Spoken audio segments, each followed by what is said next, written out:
We're back with Classical Cooking. Today, as I said, we're going to be touching on salads. We're going to go in order of the classical cooking, like what you would eat first, next, last, all that. And it's going to take forever, probably over 20 years to cover everything that I know, maybe 50. The beginning of the cooking ceremony, as I like to call it, is applying the apron. Now, when you put the apron on, this connotes that it's time to cook. Brain, toot, toot, toot. I'm cooking. I'm not answering the cell phone. I'm not playing with my children. I'm cooking. There are no bad cooks. There are unprepared cooks. There are distracted cooks, but there are no bad cooks. Before you actually start hot cooking, you have to cold prep. Prep is preparation to hot cook. You should look like Emeril live and have all your ingredients out in front of you, chopped, everything ready to go, everything. And that's another thing. You know what? I'm so sick of people complaining about Emeril live. When I was down in Australia, I was, I was probably ranked down under the way Emeril is ranked up here. That's how big of a personality I am, or was down there.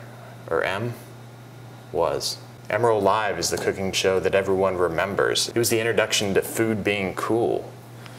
And everyone complains about it now. So I looked it up online. You know what he did? He roasted a whole bologna. I read these things that say, oh, I didn't learn anything from Emeril Live. He roasted a whole bologna in the oven. That's genius. So we're going to be focusing on salads and doing a hot vinaigrette and a cold vinaigrette. Both of these are unemulsified. A few things that can be emulsifiers are egg yolks with the lecithin in it. Garlic can actually be an emulsifier. You're basically pulling together an oil and a liquid. That's what an emulsifier does. It makes those two hold hands. But let's look at the salads that we have now. So we have the basic spinach and the mixed grains. And we also have the rapini, which, don't be scared by rapini, even though it's the Italian word for rape. Food has changed over the years. It's something different now than what it used to be used for. I mean, look at tomatoes. Tomatoes they used to say they were poisonous. Everyone talks about organic. Oh yeah, let's go get some organic this, some organic that. I want to tell you a little story. It starts with a Mexican pooping in the field. What? It starts with a Latino migrant worker defecating in the field and ends with me not getting green onions on my Nachos Belgrande. Nachos Belgrande is my favorite fast food. The green onions that were on top of it were basically the pièce de résistance of the dish. There's a Latino migrant worker who goes out, has to take a poo-poo.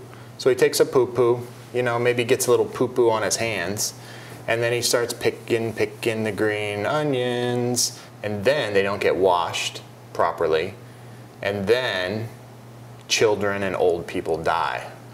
Now I know what a lot of you are thinking is that, yeah, children and old people die, the world's overpopulated, that's what happens, E. coli, da-da-da. But I don't want any of my viewership to pass on, even though they're probably not young children or old people. They're probably very cool 20-somethings who are watching this.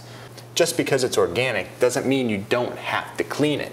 A Latino migrant worker's poo will kill your children and grandparents much faster than any pesticides from Monsanto. So organic, unorganic, whichever it is, make sure you wash your greens because sometimes there's a little brown in the green.